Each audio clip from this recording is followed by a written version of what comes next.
Hello and welcome back to another episode of the Thrive in Five podcast. I hope you are having a great day whenever you are listening to this.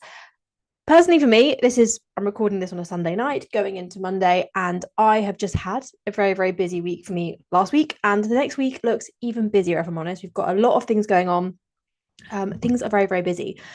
And it's funny, people who knew me back when I was in my corporate career sometimes ask me if it's a relief not to be working such crazy sort of banking hours anymore, if it's a relief not to have kind of the pressure of the job. And I always laugh because, to be honest, my life is even more nuts now, and I'm busier and I'm working harder than I did when I was in the bank. I still worked hard in the bank, but self-employment has not made it any less busy. I often joke that I'm a very tough boss. I employ myself and I'm pretty mean to myself. And as I say, this week we've got some big things happening, including the launch of the routine reset, which I'm going to be chatting about more over the course of this week. So keep your ears peeled. Is that the word? So anyway, being so much busier has reminded me of my old banking life. These last couple of weeks, things have really stepped up a notch, and I have been very, very busy. It's been long days at my laptop, and it has felt quite a bit harder. And it got me thinking about dieting in that environment and why weight loss is so much harder when you are in an office environment, when you're in a kind of professional environment, because it is really hard to lose weight when you have a busy career, when you are a professional woman. It is really difficult, and most of the fitness industry doesn't get the challenges.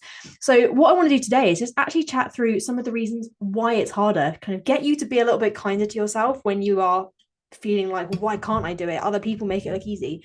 Actually show you why it's harder for you, and hopefully give you some food for thought about how you might be able to address some of those challenges. And we'll be talking about more of those things as we go through the week. In the office, there is just something about being surrounded by constant distractions. And it's not just about the fact that it can be distracting to get work done. Personally, for me, I always found, and I still do find, that I work better when I don't work from home. I'm more productive in an office environment, whether that's a co-work or an office or even a coffee shop. I am more productive when I've got other people around me. But when it comes to dieting, the office is a really tough place to be. You've got other people around you, their habits, the constant temptation of office snacks or the lunch run. Often for me, and I see this with the ladies I work with, the TFP, a lot, going out to grab lunch or like the street market on a Friday, or trying a new lunch spot, or just popping to Pret, or even just to Tesco's or M&S. That's the only bit of lightness or fun in the day. Food becomes a reward. I remember for me, there was one point where I was working in a role, a sort of strategy analyst role, where we were reporting on banks' results. And so during a results day, we would start work at 6:30, 7 o'clock when the results got released, and we would work until we've written a report, normally by sort of midnight that night.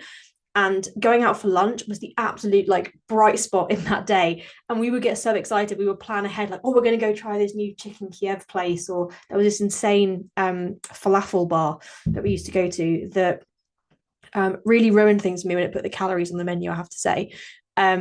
But going out for food, it was the only bit of lightness or bright spot in the day. And food became a real reward for me. And it is for a lot of us, I think, when you're in an office environment and you're working those long hours, food is like a bit of a boost.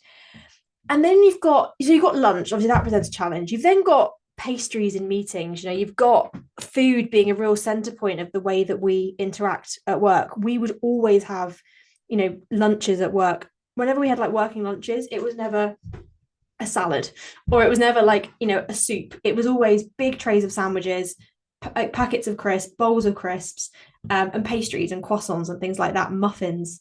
It was always biscuits. It was always kind of things that were sugary and rewarding and tasty, if we're honest. Even the ones that are a bit stale were always quite tasty. And then you've got the fact that we often bring food into the office. People are always offering around bits of cake to kind of get through the day. There is an endless array of bake sales, at least there used to be in my office. And it can be hard to say no, especially when you've been on the go nonstop. If someone comes in and goes, oh, I've brought in a tub of M&S mini rolls, which are like crack, I swear. And you've had a really busy day and you're tired and you're just thinking, yes, that's going to make this next meeting so much easier. Of course you're going to have it. Of course you are. And then you've always got people bringing in holiday snacks. And even if your office offers free fruit, which I was always used to, it's never the same as someone bringing in a bag of mini Toblerones. Food is just a massive part of the office environment. And that makes dieting, when you're trying to manage your food intake, really hard. And it's not just the food, the environment makes it hard too. As much as people in teams around the world seem to put a lot of effort into building offices that are like nice places to be, they never are. The office lighting, that kind of stark artificial glow, never really makes you feel relaxed or inspired to make healthy choices. Staring at a screen all day makes you feel fatigued. And if you've got artificial light coming down on you as well, you feel like you're almost propping your eyes open by the end of the day. You don't get much daylight, which does help to energize you and helps you to manage your appetite. So you end up in this place where you're in a very unnatural environment where you're not engaging with the natural world like we're designed to do, which makes it harder for your body to regulate its hunger hormones, your energy levels, all of those things. And when you throw into that environment a bunch of food as well, it makes things really, really stressful. And it's really easy when you are working in general, whether it's at home or in the office.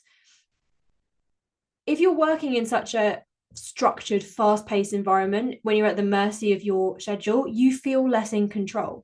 And when you feel less in control, you turn to the thing you do have control over, which is food. And so I know for me, when my diary was mental, when I was, rushing around, there was one point where I was working like in one office, but I'd have meetings across all of our kind of campus across London. So I'd be zigzagging across the city.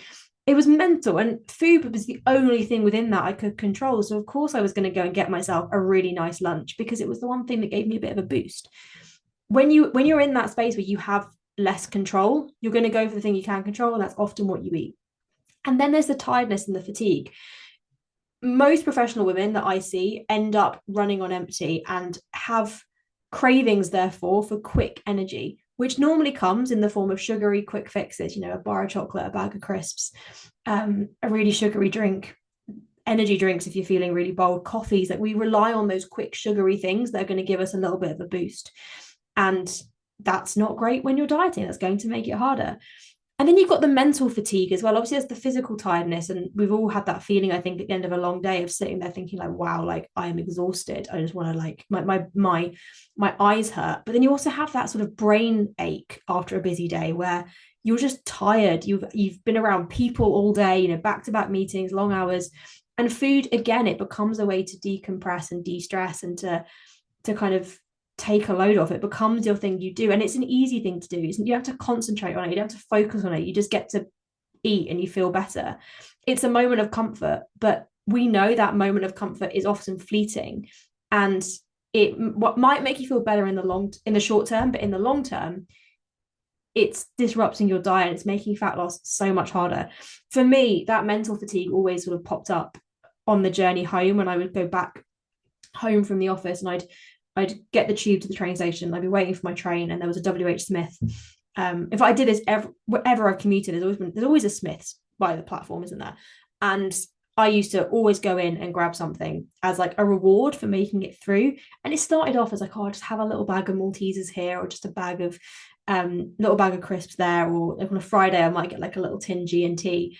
But then it became like, okay, I'll get like a bag of Maltesers and a Mars bar. Oh, and I'll get a bag of crisps as well. Then it was like, oh, I'll just get the family pack of Maltesers. And suddenly I was having, thousands of calories almost on the way home, just as a reward for making it through the day. And it was almost the thing that I used to bookmark the end of my day.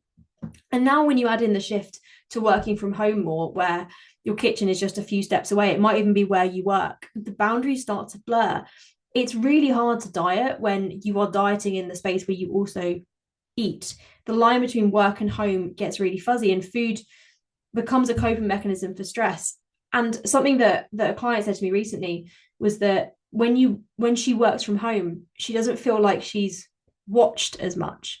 So obviously when you're in the office, it's interesting. Some people find being in the office harder for weight loss because you have all that temptation and you have all that kind of, other people around you and food being there. And for me, that was definitely the case. But for a lot of people, and I think more so kind of post-COVID, actually working from home almost presents more of a challenge because you've got less of a routine and structure, because you've not got the kind of the physical difference between being at work and being at home. But also you've not got that oversight. You've not got somebody else kind of, even if they're not actually doing it, kind of your assumption that someone else is judging you for what you are eating or what you're doing. And so it becomes very easy to graze mindlessly, to eats through the day, to not have a proper lunch break, but just to grab something here and there and just end up eating way more than you anticipated. And the thing with all of this stuff is it is all about the factors we can't control, the external stresses, the distractions, the lack of clear boundaries. These are the things that make it really hard for professional women to lose weight. And I think it's really important that we recognize that it is harder for professional women, that you are not a failure because you find dieting hard. Yes, like the science of it is kind of relatively simple, calories in, calories out. But if it was that easy, everyone would do it. The fact is, you have a particular lifestyle that makes it harder. You have more external stresses than most people. You also have a lot more internal pressure that you're putting on yourself because you are a high achiever, you are a high performer, you expect a lot of yourself. You have a life that is full of distractions and full of constantly changing goalposts, and that makes fat loss incredibly difficult. You are not a failure because you find it hard, and this week we are going to be talking about some things that you can do to make it easier. But don't worry if you're sitting there thinking like, oh, like this feels like a lot to have to handle. I'm not going to leave you hanging here, because I have got something coming your way very, very soon that's going to help you to reset, to take control of your routine, to manage those external stresses in a way that works for you. It is called the Routine Reset. And we're going to be diving in this week into a little bit about how that can help you navigate all those tricky situations. So stay tuned for more info over the coming days, and also keep an eye on my Instagram at amytyler.tfp, because I'm sharing a lot more about the Routine Reset on there as well. But thank you for tuning into today's episode of the Thrive in 5 podcast. I hope this has given you a bit of reassurance and some insight into why you are not a failure if you find weight loss hard, and why professional women have it really difficult when it comes to fat loss. If you have been struggling with some of these things, you are definitely not alone. You are like every single one of the women that I work with at the TFP. So I'm going to be sharing some strategies soon that's definitely going to help you, and the Routine Reset is on its way as well. So have a wonderful rest of your day, enjoy, and I will see you next time.